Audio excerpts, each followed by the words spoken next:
గొంతెత్తి మాట్లాడితే వాళ్ళ మీద కేసులు, ఎవరైనా ప్రభుత్వాన్ని ప్రశ్నిస్తే వాళ్ళ మీద కేసులు. ఈరోజు ప్రతిపక్షం పార్టీలో ఉన్న మా మీదే కాదు, సామాన్య ప్రజల మీదే కాదు, ఆఖరికి విలేకరుల పైన కూడా దాడులు చేస్తున్నారు.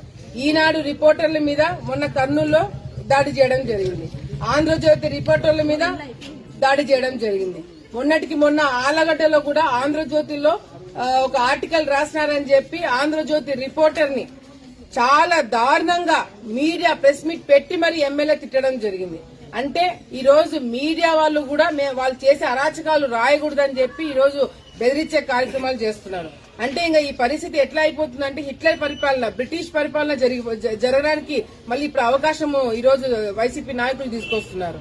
ఈ రోజు కర్నూలులో ఈనాడు ఆఫీస్ కి రౌడీల్లాగా గూండాల్లాగా అందరూ కూడా వెళ్లి ఈనాడు ఆఫీస్ మీద పడి వాళ్ళ మీద దాడి చేయడం జరిగింది. జగన్మోహన్ రెడ్డి గారి సభకి ఆంధ్రజ్యోతి రిపోర్టర్ వెళ్లి ఫోటోలు తీస్తున్నాడని చెప్పి ఆయన మీద దాడి చేయడం జరిగింది.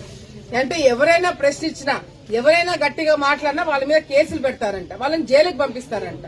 మీరు ఏం జైలుకు పంపించినా, ఏం కేసులు పెట్టినా, ఎంతమందిని చంపినా కూడా తప్పకుండా ఈసారి తెలుగుదేశం పార్టీ అధికారంలోకి వస్తుంది.